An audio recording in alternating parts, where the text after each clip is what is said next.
하나님의 말씀 히브리서 7장 11절에서 19절입니다. 히브리서 7장 11절에서부터 19절까지 말씀입니다. 교독하겠습니다.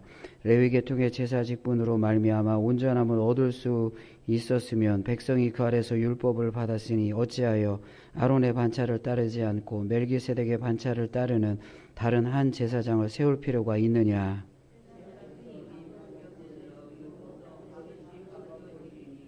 이것은 한 사람도 제단 일을 받들지 않는 다른 지파에 속한 자를 가리켜 말한 것이라.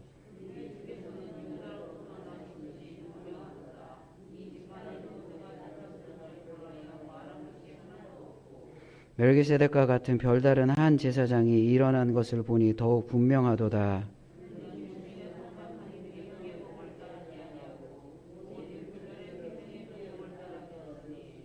증언하기를 내가 영원히 멜기세덱의 반차를 따르는 제사장이라 하였도다. 다 같이요. 율법은 아무것도 온전하게 못할지라 이에 더 좋은 소망이 생기니 이것으로 우리가 하나님께 가까이 가느니라. 아멘. 네, 오늘 본문의 말씀에 보면 계속 멜기세덱에 대해서 이야기합니다. 지난 시간에 우리가 멜기세덱 말씀 같이 나눴잖아요. 아브라함이 멜기세덱에게 11조를 바쳤고 멜기세덱은 아브라함을 축복했습니다. 그래서 아브라함보다 이스라엘 백성들이 아브라함을 아주 시조로 생각하고 최고로 생각하는데, 근데 아브라함보다 멜기세덱이 더 우월하다. 그리고 아브라함의 후손이 레위니까 레위 지파의 제사장보다 멜기세덱의 반차를 따라 세워지는 제사장이 훨씬 우월하다라는 것을 말씀을 나눴습니다. 오늘 본문도 같은 맥락의 말씀을 계속해서 이어나가고 있습니다. 말씀에 보면 이런 말씀이 있어요. 먼저 14절과 15절 말씀을 보겠습니다. 우리 주께서는 유다로부터 나신 것이 분명하도다. 이 지파에는 모세가 제사장들에 관하여 말한 것이 하나도 없고, 그리고 15절 말씀, 멜기세덱과 같은 별다른 한 제사장이 일어나는 것을 보니 더욱 분명하도다 라고 이야기합니다. 말씀에 보면 14절 15절 말씀에 분명하도다 같은 말이 나오잖아요. 헬라 말은 조금 다른데 접두어만 다르고요. 사실 의미는 똑같은 거예요. 분명하도다 이렇게 말해요. 분명하다는 것은 아주 명확하고 확실하고 공개적으로 증명된 것이다, 이런 뜻이에요. 그러면 무엇이 공개적으로 증명된 것이냐, 무엇이 도대체 분명한 것이냐, 우리 성경 말씀 보면 14절 말씀에 보면 우리 주께서는 유다로부터 나신 것이 분명하도다 이렇게 말합니다. 예수님은 유다 지파 사람이라는 거예요. 예수님이 레위 지파가 아니죠. 예수님이 유다 지파라는 것은 분명하다 이렇게 말하고요. 또 분명한 것이 무엇일까요? 15절 말씀, 멜기세덱과 같은 별다른 한 제사장이 일어난 것을 보니 더욱 분명하도다라고 이야기합니다. 멜기세덱과 같은 별다른 한 제사장 이렇게 이야기해요. 다른 이런 표현들이 성경에 참 많이 나오는데 오늘 본문과 관련되어져서 그런 표현들이 많이 나와요. 11절 말씀에도 레위 계통의 제사장 직분으로 말미암아 온전함을 얻을 수 있었다면 그 백성이 그 아래서 율법을 받았으나 어찌하여 아론의 반차를 따르지 않고 멜기세덱의 반차를 따르는 다른 한 제사장을 세울 필요가 있느냐 이렇게 말하고요. 13절 말씀에도 이것은 한 사람도 제단 일을 받들지 않는 다른 지파에 속한 자를 가리켜 말한 것이다 라고 이야기합니다. 오늘 본문의 말씀, 읽어드린 말씀 15절 말씀에도 보면 멜기세덱과 같은 별다른 제사장 이렇게 이야기해요. 그러니까 멜기세덱과 같은데 별다르다라고 이야기해요. 같은 건 멜기세덱과 같은 것이고요. 그러나 별다른 제사장이 오는 것이 분명하다. 그분이 예수 그리스도다. 이런 말씀을 하는 거예요. 그러면 멜기세덱과 같다라는 것은 이 본질이, 본성이, 제가 지난 우리가 말씀에도 이제 그런 같다 뭐 이런 표현들 좀 했는데, 이게 본성과 본질이 같다라고 이야기하는 거예요. 그리고 다르다라는 말은 완전히 이게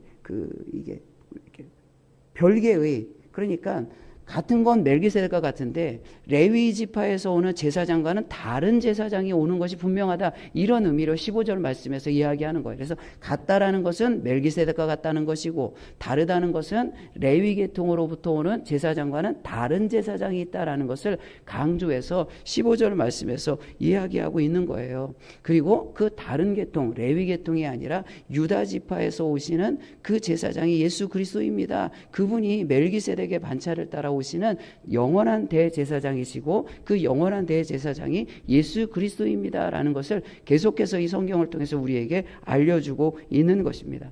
그러면 멜기세덱의 반차를 따라서 예수님이 이 땅에 오셨고 제사장이 되어졌는데, 멜기세덱의 반차를 따라 예수님이 제사장이 되었다라는 사실을 주장할 수 있는 근거가 뭘까요? 율법은 레위 지파에서 제사장이 나거든요. 근데 예수님은 난 레위 지파에서 온 제사장이 아니라 멜기세덱의 반차를 따라 제사장이 되어졌다라고 히브리서 말씀에서 주장을 하는데, 그러면 예수님의 제사장 되심을 주장하면서 멜기세덱의 반차를 따랐다라고 주장할 수 있는 근거가 뭘까요? 근거가 있어야 되잖아요. 예수님이 그렇게 주장하거나 초대교회 복음을 증거하면서 예수님은 멜기세덱의 반차를 따라 이 땅에 오신 제사장입니다. 새로운 제사장입니다. 율법 아래 있지 않습니다. 이것을 주장하기 위해서는 근거가 있어야 되잖아요. 성경 말씀을 보면 17절 말씀입니다. 증언하기를, 근거가 있다는 거예요. 증언이 있다는 거예요. 증거가 있다는 말이에요. 증언하기를 내가 영원히 멜기세덱의 반차를 따르는 제사장이라 하였도다. 이 말씀은 지난 시간에도 제가 읽어드린 것처럼 구약의 말씀을 인용하는 것인데, 구약 시편 110편 4절 말씀을 인용하는 거예요. 증언하기를, 이게 그냥 뜬금없이 히브리서에서 주장하는 것이 아니라 구약에 이런 말씀이 증거되어지고 있습니다. 증거가 있습니다. 이 증거가 있으니까 그거 보세요라고 이야기하는 거예요.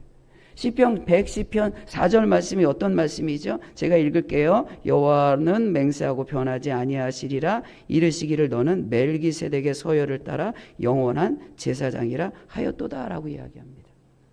시편 110편은 다윗이 기록한 거예요. 다윗이 이제 마치 예언처럼 이제 대제사장이 오는데, 그 대제사장은 율법에 따라 레위의 지파에서 오지 않고 멜기세덱의 반차, 멜기세덱의 서열을 따라 대제사장이 제사장이 올 것입니다라고 다윗이 예언하는 거예요.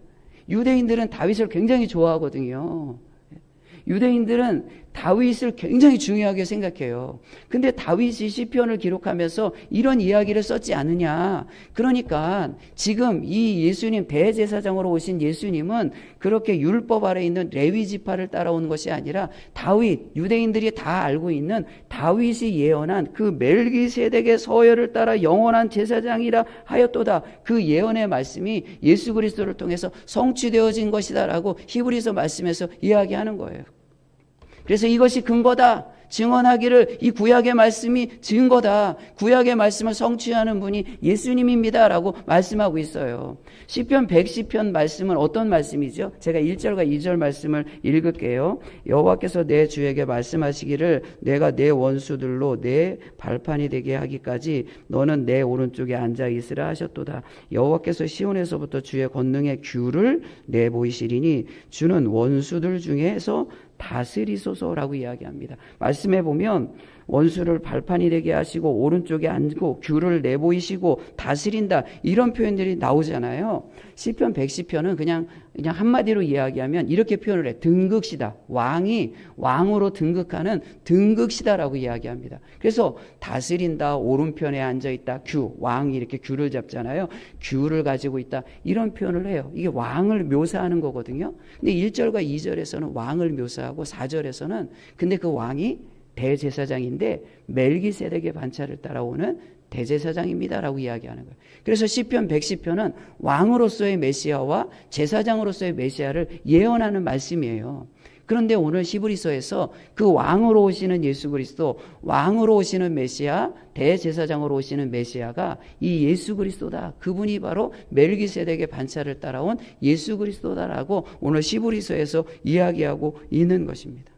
이게 멜기세덱의 반차를 따라오신 예수님이 대제사장으로서 그 대제사장 되심을 주장할 수 있는 근거예요. 왜냐하면 율법이나 말씀에 근거한다면 대제사장은 반드시 레위 지파에서 와야 돼요. 그러니까 예수님이 뜬금없이 나 대제사장이야 이렇게 주장할 수 있는 근거가 없단 말이에요. 그런데 시편 110편 4절 말씀에서 멜기세덱의 서열을 따라오는 제사장이 있다라고 예언하는데, 그 예언을 예수님이 성취하고 예수님이 그 예언에 따라 오신 분이다라고 구약을 근거로 해서 이야기하는 거예요. 그리고 그 멜기세덱은 너희들이 중요하게 생각하고 시조로 생각하는 아브라함보다 더 높고 너희들이 율법 아래 제사장을 세우는 레위보다 더 높다. 그러니까 예수님이 더 우월합니다 라고 오늘 말씀에서 이야기하는 거예요. 또 한 가지, 예수님의 대제사장 되심을 주장하는 이유가 있어요. 성경 말씀을 한번 또 볼게요. 16절 말씀입니다. 그는 육신에 속한 한 계명의 법을 따르지 아니하고 오직 불멸의 생명의 능력을 따라 되었으니 그래요.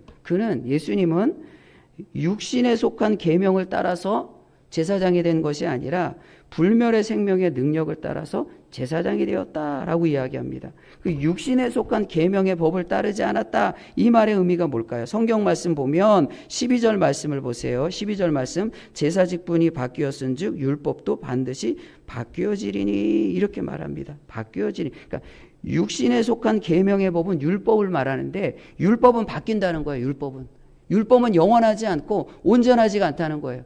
그런데 불멸의 생명의 능력은 영원한 거예요. 불멸은 없어지지 않는 거잖아요. 영원한 거잖아요. 근데 없어지는 율법에 따라 예수님이 오지 않고 불멸의 생명의 능력을 따라 예수님이 오셨다 이렇게 말씀하는 거예요. 그래서 12절 말씀에 바뀌었다. 율법도 반드시 바뀌어지리니 이 말은 이게 사라진다, 없어진다 그런 의미예요. 이와 똑같은 단어가 성경에 히브리서 11장 5절 말씀에 쓰였는데 믿음으로 에녹은 죽음을 보지 않고 옮겨졌으니 하나님이 그를 옮기심으로 다시 보이지 아니하였느니라. 그는 옮겨지기 전에 하나님을 기쁘시게 하는 자라는 증거를 받은. 옮겨졌다 이런 표현이 나오는데 이 옮겨졌다는 게 사라졌다는 거예요.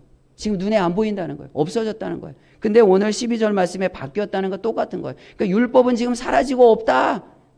율법은 다 없어지고 사라진 것이다. 그런데 율법이 사라졌는데 율법에 따라 레위 지파로 온 제사장이 뭐가 중요하냐? 이제 불멸의 영원한 제사장이 오셨는데 그 영원한 불멸의 능력을 따라 예수님이 오셨는데 지금 없어지는 율법을 따라온 제사장, 가야바, 안나스 그런 집안 아직도 그 율법 아래 이 대제사장 가문이 굉장히 아주 힘을 발휘하고 있거든요. 유대 기독교인들은 이 중간에 껴서 이럴까 저럴까 지금 고민하고 있거든요. 근데 말하는 거예요.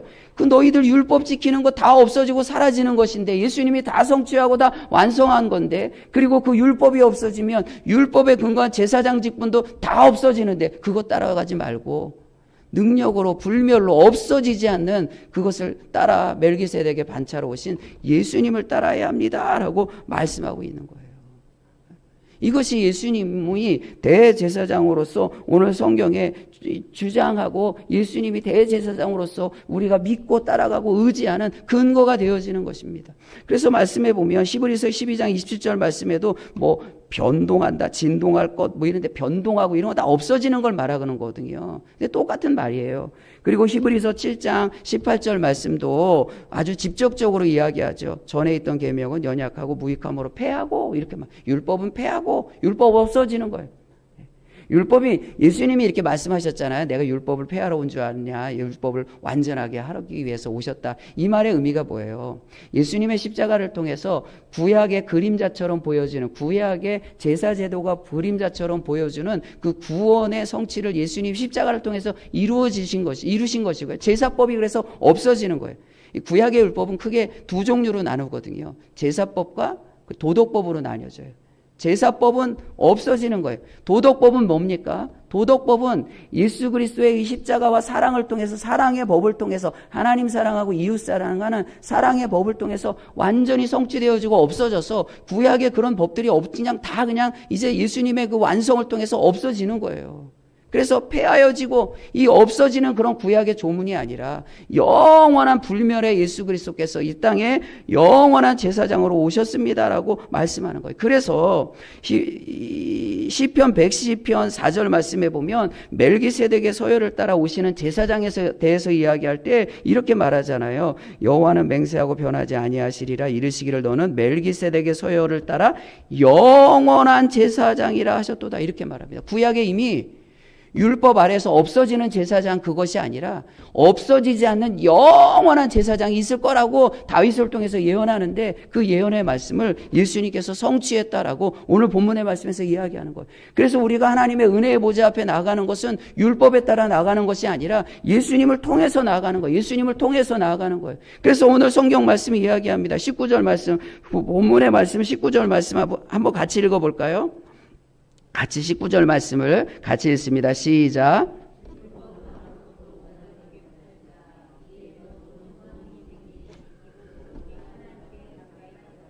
이에 더 좋은 소망이 생기니 우리에게 진짜 소망이 있는 거예요. 더 좋은 소망.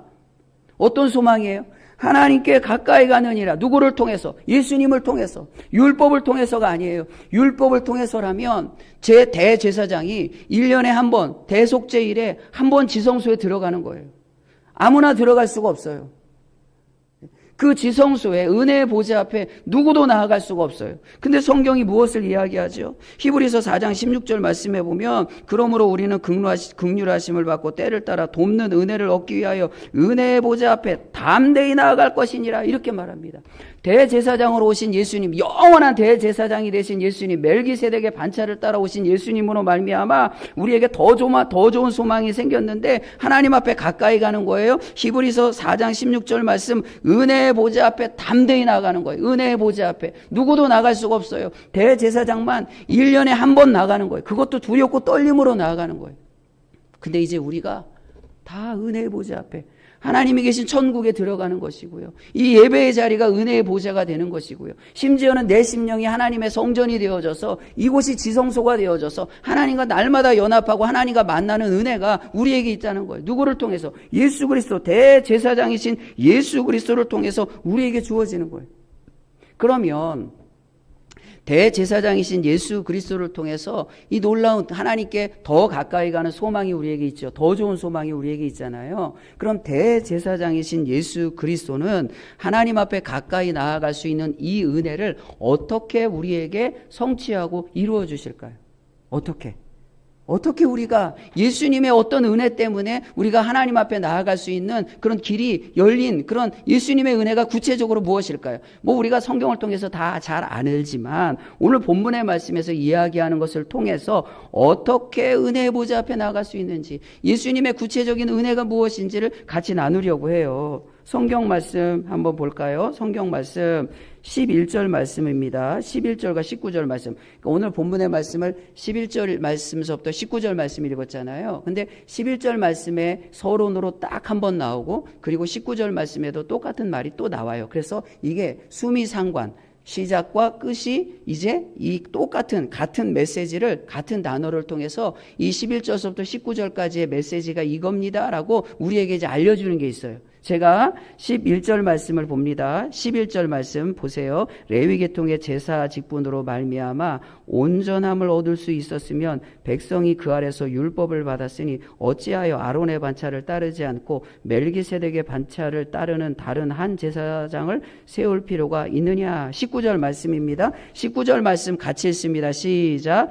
율법은 아무것도 온전하게 못할지라 이에 더 좋은 소망이 생기니 이것으로 우리가 하나님께 가까이 가느니라.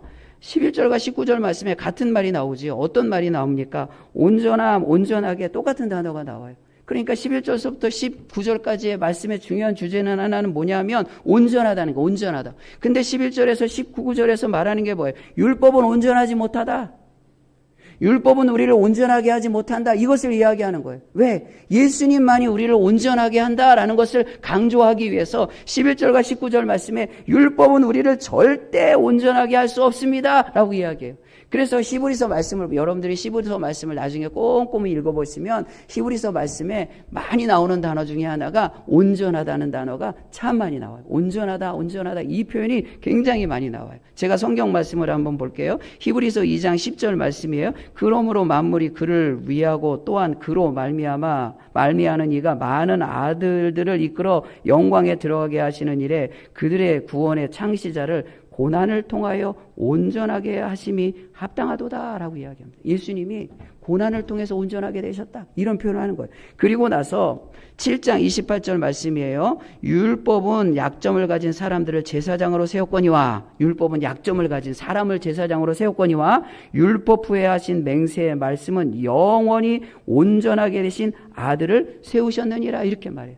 오늘 11절과 19절 말씀, 율법 온전하지 못하다. 근데 2장 10절 말씀 읽을 때 예수님이 고난으로 온전하게 되셨다. 그리고 7장 28절 말씀에 온전하게 되신 예수님을 아들로 세우셨다. 예수님이 온전하다는 얘기잖아요. 율법 온전하지 않고 예수님이 온전하시다. 이런 표현을 계속하고 있는 거예요. 그리고 10장 1절 말씀, 율법은 장차 올 좋은 일의 그림자일 뿐이요 참 형상이 아니므로 해마다 늘 드리는 같은 제사로 나오는 자들을 언제나 온전하게 할 수 없다. 제사는 안 된다.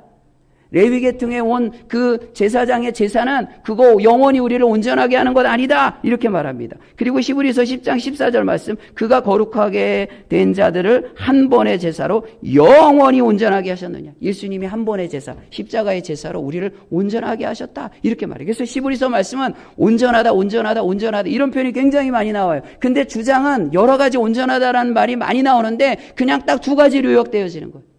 율법은 온전하지 못하고 예수님이 온전하시고 예수님이 우리를 온전하게 만드십니다. 이렇게 말하는 거예요. 그러면 온전하다는 말이 뭘까요? 왜 오늘 본문의 말씀 11절에서 그리고 19절 말씀에서 율법은 온전하지 못하다 이런 말을 사용하고 히브리서 전반적으로 예수님이 온전하시다, 예수님이 온전하시다 이런 표현을 많이 쓰는 이유가 뭘까요? 왜 그럴까요? 왜 그럴까요? 이유가 있어요. 제가 창세기 말씀을 드릴 때 이 말씀을 드렸고 종종 제가 이 말씀은 여러 번 드렸던 것으로 기억을 해요. 다시 한번 여러분들 기억을 되살려 보시기 바랍니다. 창세기 2장 1절 2절 말씀에 보면 이런 말씀이 있어요. 천지와 만물이 다 이루어지니라. 2절 말씀, 하나님이 그가 하시던 일을 일곱째 날에 마치시니 이렇게 이야기합니다. 다 이루어졌다 이렇게 말하고 마치셨다라고 이야기합니다. 근데 구약은 히브리 말로 기록되어지고 신약은 헬라 말로 기록되어졌는데 구약도 헬라 말로 번역된 성경이 있어요. 그런데 다 이루어지니라, 마쳤다 이 표현이 단순히 어떤 일의 완성을 의미하는 객관적인 표현이 아니라 오늘 본문의 말씀에 온전하다는 말과 그 의미가 어군이, 그러니까 여기서 어원에서 조금씩 변형되어지는데 근데 다 똑같은 단어예요, 사실은. 그러니까 창세기 2장 1절서부터 2절까지의 말씀은 단순히 하나님께서 천지를 단순히 창조하셨다는 행위를 강조하는 것이 아니라 창조의 상태가 어떤지를 말하는 거예요. 창조의 상태가. 그냥 다 마쳤어요.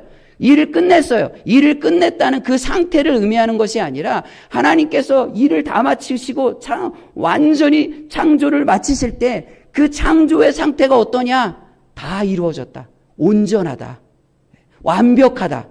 이걸 말하는 거예요. 그래서 창세기 2장 3절 말씀에 보면 그날을 거룩하게 하시고 복 주셨다라고 말하고요. 늘 말씀드린 것처럼 이 일곱째 날, 안식일을 이야기하는 일곱째 날에는 저녁이 되고 아침이 되니 이게 없어요. 그러니까 창조 이후에 타락 이전에 이 창조의 상태가 다 이루었다, 마쳤다, 온전하다. 하나님이 이 영원한 안식 가운데 베푸시는 하나님의 복이 놀랍다. 이걸 말하는 거예요. 근데 이 온전함을 누가 파괴했어요? 사탄의 유혹을 받고 아담과 하와가 범죄함으로 하나님의 온전함을 파괴하고 하나님의 온전함을 오염시켰잖아요.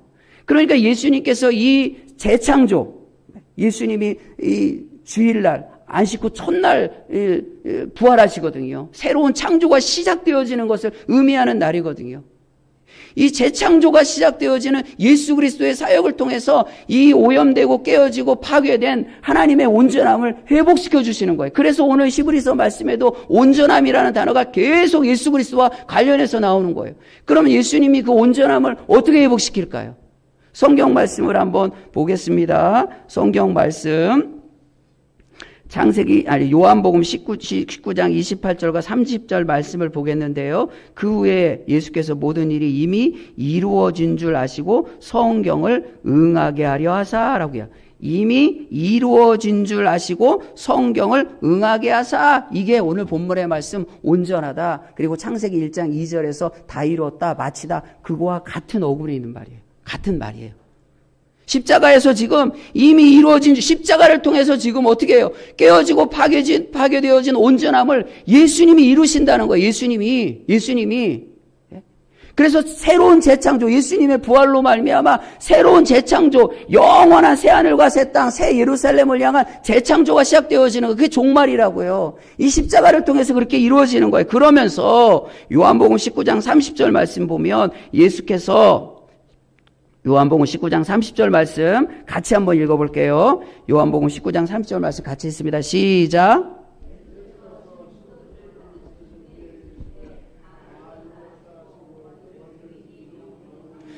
다 이루었다. 이게 창세기 2장 1절과 2절 말씀, 그리고 오늘 본문의 말씀에 온전하다, 이 말과 다 같은 거라고요. 그러니까 이미 하나님은 창조 마지막 날에 우리에게 완벽하고 온전한 세상을 주시고 이 온전한 세상의 복을 우리에게 주셨어요. 근데 아담이 이걸 파괴했어요. 오염시켰어요. 훼손시켰어요.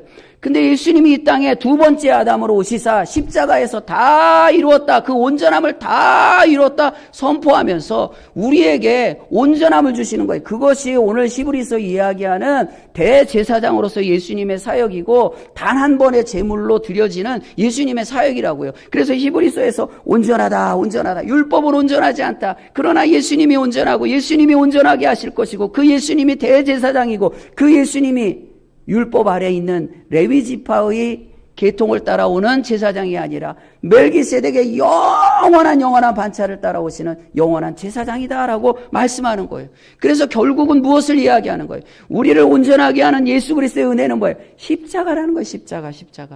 십자가에서 하나님의 재창조가 다시 선포되어지고 그 에덴을 파괴했던 마귀의 모든 계획가 다 파괴되어지고 승리함으로 우리에게 하나님의 영원한 재창조 가운데 들어가는 새하늘과 새 땅, 새 예루살렘에 들어가는 은혜가 있는 거예요. 그래서 히브리서 말씀에 결국 이제 앞에서는 예수님이 율법에 비교해서 우월합니다. 비교할 수 없습니다. 예수님이 복음입니다. 그래서 11장 말씀에서는 이제 어떻게 다 그렇게 설명하고 나서 그러니 우리가 어떻게 살아야 돼요? 믿음으로 살아야 됩니다라는 걸 강조하고 12장 말씀에서 어떻게 이야기합니까? 12장 2절 말씀 보세요. 12장 2절 말씀 우리 같이 한번 읽어볼게요. 12장 2절 말씀입니다. 같이 읽습니다. 시작. 믿음의 주요 또 온전케 하시는 이인 예수를 바라보자. 그는 그 앞에 있는 기쁨을 위하여 십자가를 참으사 부끄러움을 개의치 아니하시더니 하나님 보좌 우편에 앉으셨느니라.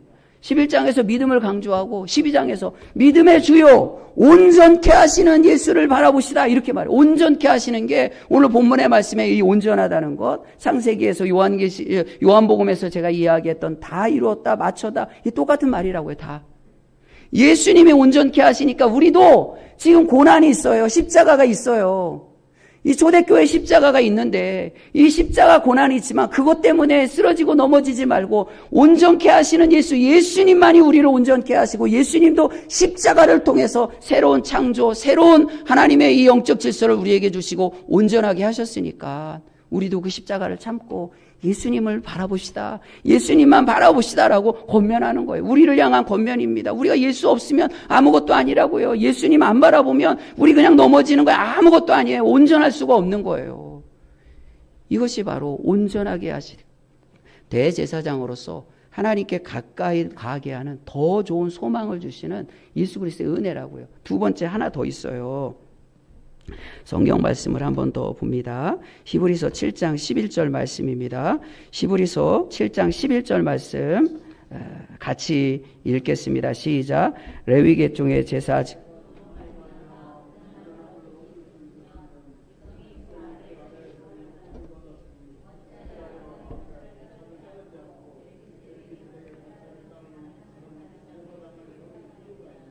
네.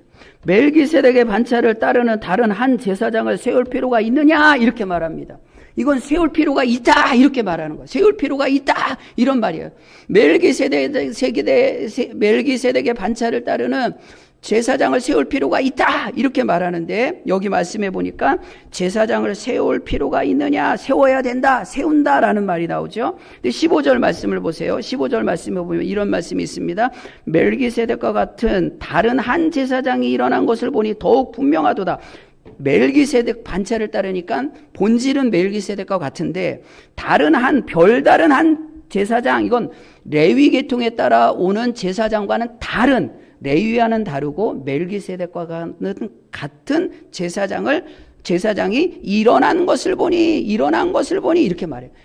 11절 말씀에 제사장을 세울 필요가 있다라는 말과 15절 말씀에 한 제사장이 일어난 것을 보니 일어나다는 말이 똑같은 말이에요. 그래서 이 말은 뭐예요? 지금 레위 계통의 제사장을 지금 뭐 대제사장 세운다고 그냥 유대인들은 지금 막 그러고 막 있는데 그거 필요 없다. 지금 영원한 대제사장 예수님을 세웠다. 예수님이 세워졌다. 이런 말이잖아요, 지금. 그런데 세우다는 말의 의미가 뭘까요? 여기서 세운다는 말의 의미가 그냥 이렇게 이렇게 세운다 뭐 그런 의미도 되는데, 이 말이 성경에 쓰여질 때는 무엇과 관련되어져서 이 말이 성경이 쓰여지냐 하면 여러 의미로 쓰는데 그 중에 예수님과 관련되어져서 이 말이 쓰여질 때는 부활을 의미하는 단어예요. 부활을. 그래서 제사장을 세울 필요가 있다.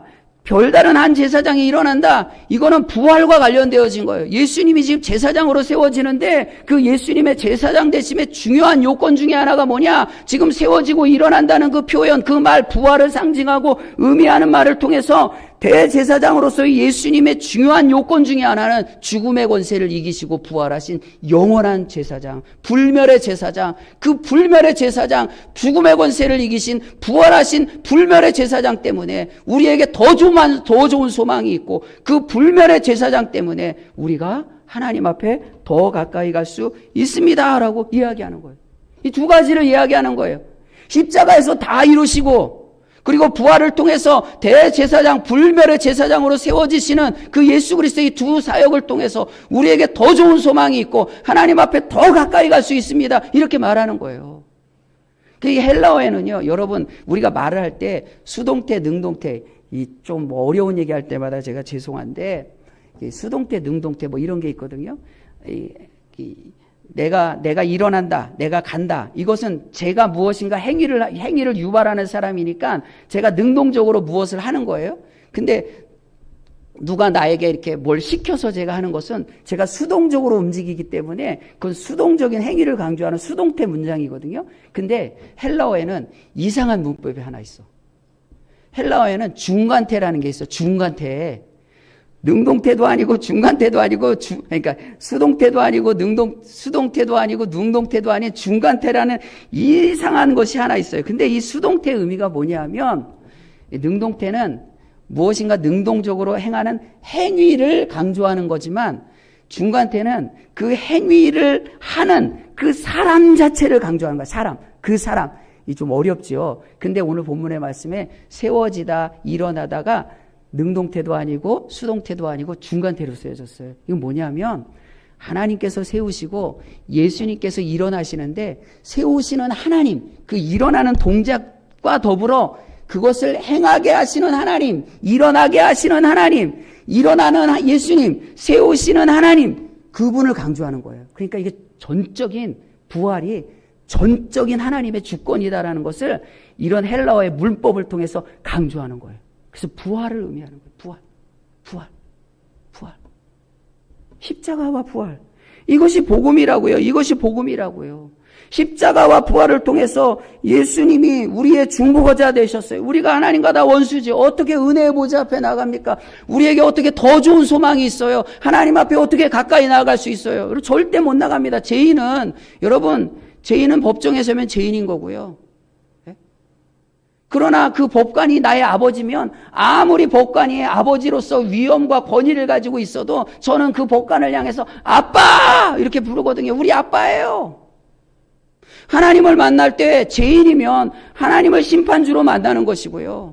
하나님의 자녀면 하나님을 아빠로 만나는 거예요. 근데 예수 그리스도의 이 십자가와 부활로 말미암아 우리가 은혜의 보좌 앞에서 하나님을 아버지로 만나는 거예요. 예수 그리스도의 중보자 되심으로 말미암아 하나님을 아버지로 만날 수 있는 거예요. 이것이 오늘 본문에서 이야기하는 대제사장 되신 예수님을 계속해서 강조해요. 히브리서는 사실 다 그 강조하는 거예요. 계속 율법과 복음을 비교하면서 복음이 예수 그리스도입니다.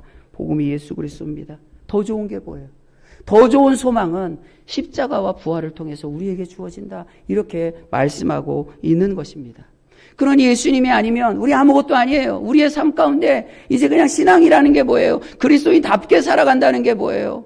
우리가 하나님을 만나고 천국에 들어가잖아요. 이렇게 천국에 들어가는 백성답게 살아가는 게 뭐예요? 그 중심에 항상 예수 그리스도가 있는 거예요. 그래서 내 인생과 삶의 중심에 예수 그리스도가 있어야 되고요. 내 기준은, 유일한 기준은 예수 그리스도가 되어져야 되고요. 내 표대는 예수님이 되어져서 예수님을 따라가는 거예요.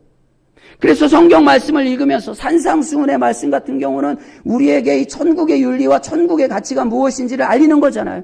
이런 예수님의 삶의 모습을 본받고 배우면서 어떻게 예수님이 나의 대제사장이 되어졌는데 그분을 본받고 그분이 내 인생의 중심이 되어지고 기준이 되어지고 표대가 되어져서 예수님을 따라 예수님을 본받으며 살아갈까를 고민하고 묵상하며 예수 중심의 삶을 살아가는 거예요. 이게 제자의 삶이에요. 늘 말씀드리잖아요. 교회는 학생을 양성하는 교육기관이 아니라고요. 제자를 훈련시키는 하나님의 몸된 교회 공동체지요. 지식으로 성경에 관한 지식을 배우는 게 아니라고요. 말씀을 이제 맺겠습니다. 정리하겠습니다. 우리에게 예수님이 있다고요. 이 히브리서가 왜 이렇게 긴 장을 할애하면서 멜기세덱에 대해서 이렇게 강조합니까? 우리의 인생과 삶에 예수가 없으면 아무것도 아닙니다. 그 예수의 중심에는 십자가와 부활이 있는 거예요. 우리 안에 십자가가 있어야 됩니다. 다 이루었다. 예수님이 십자가에서 그 첫째 아담이 파괴한 그 온전함을 십자가에서 예수님이 다 이루시고 부활과 더불어 예수님의 부활과 더불어 새 창조가 시작되어지는 이게 제사장으로서의 예수님의 사역입니다. 우리 예수님 바라봐야 합니다. 예수 그리스도의 그 은혜를 기억해야 됩니다. 예수님을 본받고 예수님을 따라가야 합니다. 예수님이 내 인생의 중심이고 기준이고 표대가 되어져야 합니다. 그 예수님을 따라가고 예수님을 본받고 예수님과 더불어 살아가는 삶을 통해서 그 대제사장 예수 그리스도의 그 은혜로 하나님 앞에 더 가까이 나가며 천국의 백성답게 살아가는 우리 모두가 되기를 축복하고 축원합니다. 하나님 참 감사합니다. 우리가 죄인입니다. 어찌 은혜의 보좌 앞에 나아가며 그 가장 거룩한 곳 지성소 주님이 계신 곳에 우리가 설 수 있겠습니까? 죄인인 우리가 주님 앞에 설 때 우리의 죄 때문에 심판을 피할 수 없는데 이제 영원한 대제사장으로 오신 예수 그리스도로 말미암아 예수님의 그 십자가의 보혈과 부활로 말미암아 나의 옛사람이 죽어지고 새 사람으로 거듭나 그 지성소 주님이 계신 은혜의 보좌 앞에 들어가게 하시니 감사합니다. 이제 우리의 표대가 되시고 우리의 주가 되신 예수님을 본받고 예수님을 바라보고 십자가와 부활의 이 놀라운 복음을 붙잡고 우리가 이 땅에서 그리스도인답게 천국의 백성답게 하나님의 자녀답게 믿음으로 날마다 승리할 수 있도록 인도하여 주시옵소서. 예수님의 이름으로 기도하옵나이다. 아멘.